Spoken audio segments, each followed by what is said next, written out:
বাংলাদেশের নির্বাচনে কি আদৌ স্বাধীন সিদ্ধান্ত নেওয়ার সুযোগ আছে? ভারতের আশীর্বাদ ছাড়া কি নির্বাচন অসম্ভব? আবার বলা হচ্ছে, আওয়ামী লীগ ছাড়া নির্বাচনই হচ্ছে না। এই বিতর্কে ইতিহাসে এই প্রথমবার মুখোমুখি জাতীয় পার্টির চেয়ারম্যান জি এম কাদের আর বিএনপির মহাসচিব মির্জা ফখরুল ইসলাম আলমগীর। একজন বলছেন নির্বাচন প্রশ্নবিদ্ধ, অন্যজন বলছেন ক্ষমতা ধরে রাখার কৌশল। কার যুক্তি কতটা শক্ত? কে কার ফাঁদে পড়ছে? সব প্রশ্নের মুখোমুখি বিশ্লেষণ নিয়ে আজ খালেদ মহিউদ্দিনের টকশোতে থাকছে বিস্তারিত আলোচনা। ভারতের আশীর্বাদে বা দিল্লির আশীর্বাদটা কি খুব জরুরি বাংলাদেশের ক্ষমতায় থাকার জন্য বা আসার জন্য বা রাখার জন্য? প্রথম কথাটা কি ছিল? প্রথমটা ছিল হচ্ছে যে বিএনপির সাথেও কি একই রকম সম্পর্ক? বিএনপি কেও কি ভারতে কি রেগুলার? এটা জি না, এটা আমি বলছি বিএনপির সঙ্গে আমি তো 96 থেকে একেবারে সরাসরি পার্লামেন্ট মেম্বার হিসেবে সকলকেই দেখেছি। বিএনপিও ক্ষমতা এসেছিল, বিএনপির সঙ্গে ওদের সুসম্পর্ক ছিল এবং এখনো আমি যতটুকু দেখেছি লাস্ট পর্যন্ত তারা বিএনপির সঙ্গে সুসম্পর্ক রাখার চেষ্টা করছে, এখনো রাখছে। তাদের একটা কনসার্ন আছে এখানে এই দেশে, তাদের সিকিউরিটি কনসার্ন। তারা অফিসিয়ালি যেটা আমাকে জানিয়েছে বা আমাদেরকে সবসময় প্রায় অপেনলি তারা বলেন যে বাংলাদেশ তাদের এত ক্লোজ নেইবার এবং সেখানে যদি আমরা এরকম কোনো দল আসে বা যারা রাজনীতিতে আমাদের বিপক্ষে অবস্থান নেবে সেটা আমাদের জন্য ক্ষতিকারক হয় ফ্রম দ্য সিকিউরিটি পার্সপেক্টিভ। ওই জন্য তারা চায় যে এমন গভর্নমেন্ট আসুক যারা অন্ততপক্ষে এইসব বিষয়ে আমরা নিশ্চিন্ত থাকতে পারি যে ওখান থেকে আমাদের ইনফিল্ট্রেশন হবে না, যেটা আগে হয়েছে। যেহেতু উলফার ব্যাপারে তারা অনেক সময় ডিস্টার্ব ছিল, তো এইসব কারণে তারা চাচ্ছিল এবং তারা বিএনপির সঙ্গেও এগুলো ব্যাপারে বিভিন্ন সময় আলাপ করেছিল এবং আমার জানার মতে বিএনপিও অনেক ক্ষেত্রে তাদের সাথে এগুলো ব্যাপারে একমত হয়েছিলেন। কিন্তু পরবর্তীকালে যে কোনো কারণে হোক সেই বিশ্বাসযোগ্যতাটা ভেঙে গেছে কোনো কারণে। এটা ওনারা ভালো বলতে পারবেন। এটার ব্যাপারে আমি ডিটেলটা আমি ওনাদের ব্যাপার কেন হয়েছে কি হয়েছে আমি জানি না। ওনারা ভালো সম্পর্ক এখন রাখছেন কিনা বা আমাদের মতো তাদের একই সম্পর্ক কিনা সেটাও আমি জানি না। তবে আমি যতটুকু জেনেছি সেটা বললাম যে ওনাদের ভারত বিএনপি সম্পর্কে ওনাদের যথেষ্ট সফট কর্নার আছে আমার কাছে মনে হয়েছে। এবং আগে সরকারগুলো যখন বিএনপি সরকারে ছিলেন তখনও ভারতের সঙ্গে তাদের সম্পর্ক সুসম্পর্কই ছিল আমার দেখা মতে। খালেদ মহিউদ্দিনের প্রশ্নর মুখে জি এম কাদের যে জবাব দিয়েছে আপনার কাছে তা কতটুকু যুক্তি বা গ্রহণযোগ্য মনে হয়? আপনার মূল্যবান মতামত কমেন্ট করে জানিয়ে দিন। আর সেকেন্ড প্রশ্নটা হচ্ছে ভারতের আশীর্বাদ দরকার হয় কিনা বাংলাদেশে ক্ষমতায় থাকতে হলে? অনেকে বলে থাকেন আওয়ামী লীগ এত বছর ধরে ক্ষমতায় আছে তার কারণ হচ্ছে ভারত। এমনকি আমি যখন আপনাকে ইন্টারভিউ করেছিলাম আপনি কিন্তু বাংলাদেশের পররাষ্ট্রনীতি টুয়ার্ডস ইন্ডিয়া এইটা নতজানু পররাষ্ট্রনীতি কিনা আমার এই প্রশ্নের জবাব আপনি বলেছিলেন যে অবশ্যই আপনি মনে করেন যে এটি একটি নতজানু পররাষ্ট্রনীতি। তবে শুধু ভারতের ক্ষেত্রে না, অনেকের ক্ষেত্রে এই কথা বলা যায় যে বাংলাদেশ আসলে সব ক্ষেত্রেই। আপনি এখনো এরকমটা মনে করছেন কিনা যে ভারতের আশীর্বাদে আসলে আওয়ামী লীগ ক্ষমতায় আছে বা শেখ হাসিনা সরকার ক্ষমতায় আছে? আশীর্বাদ আমাদের আশেপাশে অনেক দেশের উপর আমরা অনেকভাবে ডিপেন্ডেন্ট, অনেক ক্ষেত্রেই এক একটা দেশের বিষয়ে আমরা এক একভাবে ডিপেন্ডেন্ট। তারা যদি সেটা লেভারেজ নিতে চায় এবং আমরা যদি সরকার সেটাকে সেভাবে ম্যানেজ না করতে পারি এটা তারা নিতেই পারে। আমি ভারত স্পেসিফিক্যালি এখনো বলছি না। আমাদের যেমন চীনের উপরে অনেক ব্যাপারে আমরা ডিপেন্ডেন্ট, আমরা এখন মিডল ইস্টের উপরে বিরাটভাবে ডিপেন্ডেন্ট। ওরা বিভিন্ন সময় বিভিন্ন বিষয় যদি তারা ইনফ্লুয়েন্স করতে চায় এটা ইনফ্লুয়েন্স করার সুযোগ আছে। আমাদের ইকোনমি অনেক ক্ষেত্রে আমেরিকার উপরে অনেক ক্ষেত্রে ডিপেন্ডেন্ট, ইউরোপিয়ান ইউনিয়নের উপর ডিপেন্ডেন্ট। তো ভারত যেহেতু একেবারে নেক্সট ডোর এন্ড চায়না খুব ক্লোজ টু ইট, এদের ইনফ্লুয়েন্সে সাধারণভাবে এদের একটা বেশি ওদের বর্ডার কনসার্ন থাকে। ওদের আবার চায়নার সঙ্গে ভারতের একটা সম্পর্কের টানাপোড়েন আছে। এইসব বিষয়ে তারা বাংলাদেশকে একটু দেখতে চায় যে বাংলাদেশ যেন আমাদের বিপক্ষে অবস্থান না নেয়। এটা ভারতও যেমন চায়, চায়নাও তেমন চায়। রাশিয়াও এখন আজকাল কিছু বেশ, তবে রাশিয়া আগে ওরকম বড়সড় ভাবে আসে না। এইসব কারণে এইসব কনসার্ন আসে তাদের। তবে তাদের সমর্থন ছাড়া ক্ষমতা আসতে পারবে না এটা আমি মনে করি সঠিক নয়। যদি কেউ এই ধরনের নতজানু হতে চায় সেটা তো তাদের রাজনৈতিক প্রজ্ঞার অভাব অথবা তাদের নিজস্ব প্রোগ্রাম। আমি মনে করি সত্যিকার অর্থে এটাকে আমি মনে করি না যে একেবারেই এটা মাস্ট। আচ্ছা, আপনি নির্বাচনের আগে এক সাক্ষাৎকারে বলেছিলেন, মানে ইনসিডেন্টালি সে সাক্ষাৎকারটাও আসলে আমাদেরকেই দেওয়া, যে এই নির্বাচনের ফলাফলটা বাংলাদেশের রাজনীতির জন্য খুব গুরুত্বপূর্ণ। কারণ যারা এই রাজনীতিতে হারবে বা যে এই নির্বাচনে হারবে তাদের অস্তিত্ব থাকবে না, তারা রাজনৈতিক অস্তিত্ব হারাবে এবং যারা তাদেরকে সমর্থন করবে অর্থাৎ হারু পার্টিকে যারা সমর্থন করবে তারাও আসলে রাজনৈতিক অস্তিত্ব হারাবে। আমাদের প্রশ্নটা একটু একটু বড়। আমি বলতে চাই যে এই নির্বাচনে আসলে কে জিতলো কে হারলো, এবং এটা যদি আপনি আমাদেরকে একটু বলেন, এবং রাজনৈতিক অস্তিত্বের প্রসঙ্গে আপনি 25শে মার্চ 2024 সালে কি বলছেন সেটার দিকেও আমি একটু নজর করছি। কারণ আপনি বলছেন, আমি আপনাকে কোট করছি, বর্তমানে আওয়ামী লীগ রাজনৈতিক দল হিসেবে অস্তিত্ব হারিয়ে ফেলেছে বলে আপনি মন্তব্য করেছেন। আপনি বলেছেন শুধু সরকার হিসাবে আওয়ামী লীগ ঠিক আছে, রাজনৈতিক দল হিসাবে আওয়ামী লীগের যে চরিত্র হওয়ার কথা তা থেকে তারা দূরে সরে গেছে, সামনের দিকে পাপেট অর্থাৎ পুতুল ছাড়া রাজনৈতিক দল থাকবে কিনা তা নিয়ে সন্দেহ সৃষ্টি হয়েছে। আপনি আগে বলেছিলেন যে যারা হারবে তাদের রাজনৈতিক অস্তিত্ব থাকবে কিনা সেটি নিয়ে সন্দেহ আছে। আপনি এখন বলছেন যে আওয়ামী লীগ তার রাজনৈতিক দলের অস্তিত্ব অর্থাৎ পলিটিক্যাল অস্তিত্ব হারিয়ে ফেলেছে, এবং ভবিষ্যতে পুতুল ছাড়া রাজনৈতিক দল থাকবে কিনা সেটি নিয়ে আপনার সন্দেহ আছে। আপনি যদি একটু ব্যাখ্যা করেন। আমি এখনো একই কথা বলছি, আমি পার্লামেন্টে এই কথাটা বলেছি। আমি পার্লামেন্টে বলেছি যে এই নির্বাচনের পরে জিতেছে হলো সরকার বলা যায়, বা কিছুটা হলো দলীয়ভাবে আওয়ামী লীগ, কিন্তু রাজনীতিক ক্ষতিগ্রস্ত, মানে রাজনীতির ভবিষ্যৎ যেটা আমি বলতে চাইছি, এখনো এটা বলছি, আমি স্ট্রংলি বলছি যে রাজনীতি বলতে যেটা আমরা বুঝি, রাজনৈতিক দল এবং তাদের একটা গণমুখী কিছু কর্মসূচি এবং কিছু আদর্শ থাকবে, সেই ধরনের রাজনৈতিক দল যাদের জনসমর্থন থাকবে, তারা সামনের দিকে যে প্রক্রিয়া এখন আমরা চলে গেছি নির্বাচনের পরে, এবং এটা যদি চলতে থাকে তাহলে এইগুলো রাজনৈতিক দল বিলীন হওয়ার সম্ভাবনা আছে। এবং এবং শুধু সেটা নয়, আমি এখন আবার বলছি, আমি মনে করি যে আওয়ামী লীগ তার রাজনৈতিক চরিত্র হারিয়েছে, কারণ তাদের সত্যিকার অর্থে এখন, আমার নিজের ধারণা মতে, এটা হচ্ছে আমার ধারণা, এটা আমার নিজস্ব স্টাডি থেকে আমি বলছি, সেটা আওয়ামী লীগ এখন নিজস্ব রাজনৈতিক অস্তিত্ব বলতে আমি মনে করি রাজনৈতিক একটা চরিত্র তাদের থাকার কথা। তারা যেগুলো চরিত্র বলে এগুলো কোনোটাই তারা ফলো করে না, তাদের কর্মসূচি দিয়ে সাপোর্ট করে না, যেমন স্বাধীনতার পক্ষে বলে।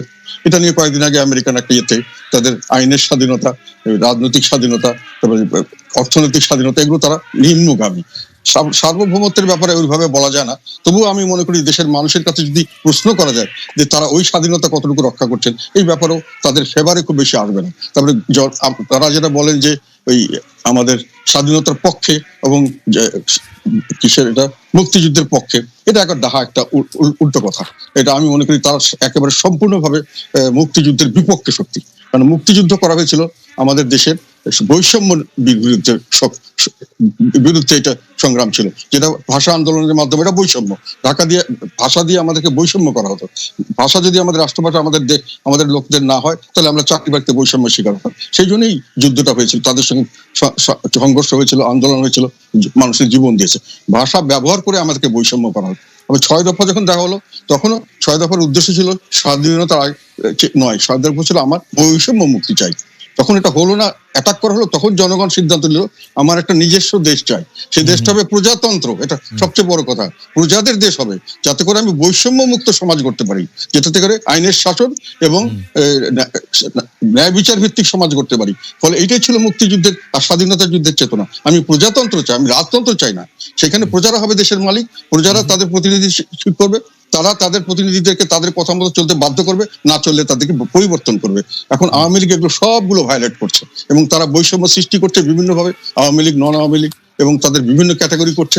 তারা মুক্তিযুদ্ধের যে স্বাধীনতা যুদ্ধের প্রজাতন্ত্র, এখন প্রজাতন্ত্র বলে বাংলাদেশকে ঠিক মতো বলতে গেলে প্রজাতন্ত্র বলা যাচ্ছে না, যেহেতু এটা এখন একটা ডিক্টেটোরিয়াল রুল, স্বৈরতন্ত্র হয়ে গেছে, প্রজাতন্ত্র নয়।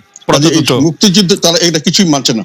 আচ্ছা, আমি এখন বলি, কাজেই তাদের কর্মসূচির সঙ্গে তাদের আইডিওলজি মিলছে না। এখন আমি যেটা বলতে চাচ্ছি, তারা তাদের রাজনৈতিক চরিত্র হারিয়েছে। এখন যেটা তাদের হয়েছে, আমার ধারণা মতো, এটা আমি জানি না কে কিভাবে নেবে, এটা আমি it is open for discussion, এটা মানে ক্রিটিসাইজও করতে হবে। সেটা হলো তারা এখন একটা কাল্ট হয়ে গেছে, তারা অ্যাকচুয়ালি কোনো রাজনৈতিক দল নেই। কাল্ট মানে একটা নেতা ভিত্তিক এবং কিছু রিচুয়ালস ভিত্তিক একটা সংগঠন, এবং তাদের খুব স্ট্রিক্ট, কাল্টদের খুব স্ট্রিক্ট দিয়ে থাকতে হয়, যারা নেতার প্রতি আনুগত্য থাকতে হয়, রুলস এন্ড রেগুলেশন খুব স্ট্রিক্ট হয়, এক্সট্রিমিজম হয়, এবং সেটা ওদের মধ্যে দেখা যাচ্ছে। আমি যেটা দেখতে পাচ্ছি যে রাজনৈতিক দল হিসেবে তারা যেটা কাজ করতে চাচ্ছে, এগুলো সব কাল্টের কাজ।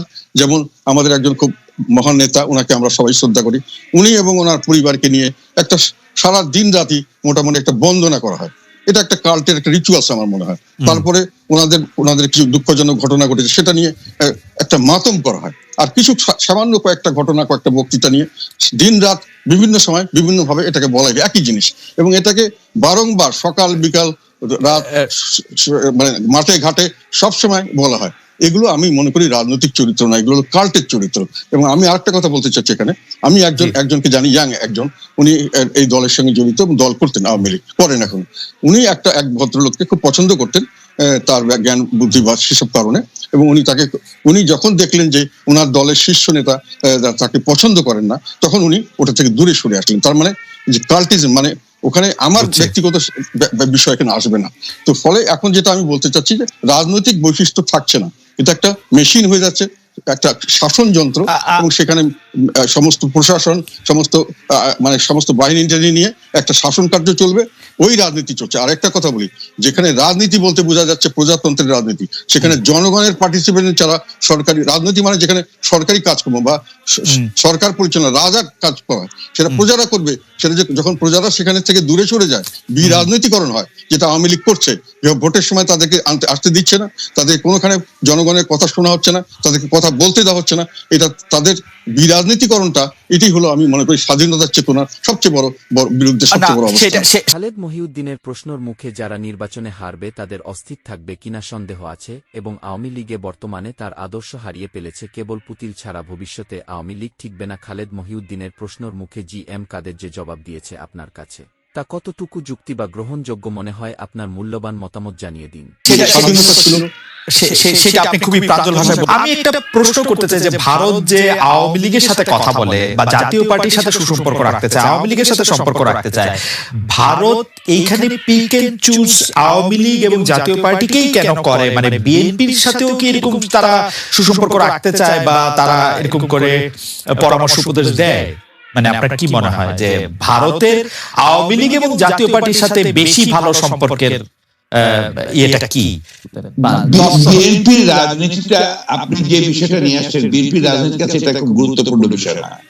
আমরা সবসময় যে কথাটা বলে এসেছি, এই মুহূর্তে আমাদের কাছে সবচেয়ে বড় যে ক্রাইসিস, সংকট হচ্ছে বাংলাদেশে গণতন্ত্র নেই, বাংলাদেশের ভোটাধিকার কেড়ে নেওয়া হয়েছে, বাংলাদেশের মানুষের যে কথা বলার স্বাধীনতা কেড়ে নেওয়া হয়েছে, বাংলাদেশের সংবাদপত্রের স্বাধীনতা কেড়ে নেওয়া হয়েছে, বাংলাদেশে যে মৌলিক যে অধিকারগুলো, সেই অধিকারগুলো থেকে মানুষ বঞ্চিত হচ্ছে, মানবাধিকার লঙ্ঘন হচ্ছে চরমভাবে, এবং মানুষ ভোটের অধিকার সম্পূর্ণভাবে হারিয়ে ফেলেছে। সেই ক্ষেত্রে আমরা যদি আপনার ওই পুরনো বিষয়গুলো নিয়ে আলোচনা শুরু করি, তাহলে একটা শঙ্কা থেকে যায় যে মূল জায়গা থেকে আমরা দূরে সরে যাবো, ডাইভার্সন হয়ে যাবে। সেই বিষয়গুলো নিয়ে আমি আজকে আপনার সঙ্গে কথা বলতে চাই না। আপনি যদি কন্টেম্পোরারি সমস্যাগুলো নিয়ে কথা বলেন, তাহলে আমি অত্যন্ত খুশি হব আপনার সাথে কথা বলতে। ওকে, আচ্ছা ঠিক আছে। আমরা আসলে বিএনপি এবং আপনার রাজনীতি নিয়ে কথা বলতে গেলে প্রথমে যে বিষয়টি আমাদের ধারাবাহিকভাবে আমাদের মাথায় আসে সেটি হচ্ছে 2018 সালের নির্বাচনে ডক্টর কামাল হোসেন, আসম আব্দুর রব, মাহমুদুর রহমান মান্নার সঙ্গে জোট করেছিল বিএনপি। বলা হচ্ছে যে অবহেলা করা হয়েছিল 20 দলকে। রাজনৈতিক সিদ্ধান্ত হিসেবে আপনি এটিকে ভুল মনে করেন কিনা? যদি ভুল হয় তাহলে দায়িত্ব আসলে কার?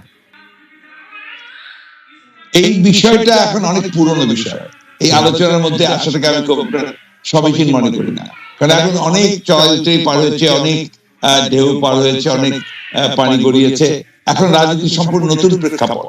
এই নতুন প্রেক্ষাপটে আপনি নিশ্চয়ই লক্ষ্য করেছেন যে আমরা যে ডাকটা দিয়েছি, সেই ডাকটা হচ্ছে আমরা এই কর্তৃত্ববাদী ফ্যাসিবাদী সরকারের বিরুদ্ধে একটা জাতীয় ঐক্যের কথা বলেছি, এবং সেটা আমরা যুগপৎ আন্দোলনের মাধ্যমে সেই আন্দোলন শুরু করার কথা বলেছি। ইতিমধ্যে আপনি নিশ্চয়ই বাংলাদেশের রাজনীতি যদি লক্ষ্য করে থাকেন, তাহলে দেখবেন যে আমরা ইতিমধ্যেই প্রায় 25টা দলের সঙ্গে কথা বলেছি। তার মধ্যে বাম আছে, ডান আছে, 20 দল ছিল, তারাও ছিলেন, সবাই ছিলেন। এবং তাদের সঙ্গে আমাদের যে আলোচনাটা প্রাথমিক পর্যায়ে শেষ হয়ে গেছে, সেটা হচ্ছে যে আমরা সবাই একমত হয়েছি যে আমরা যুগপৎ আন্দোলন করব। সেই ক্ষেত্রে এই বিষয়টা এখন একটা অতীত চালিত হয়ে যাবে। আমি মনে করি বর্তমান রাজনীতির প্রেক্ষিতে এটা খুব বেশি গুরুত্বপূর্ণ নয়।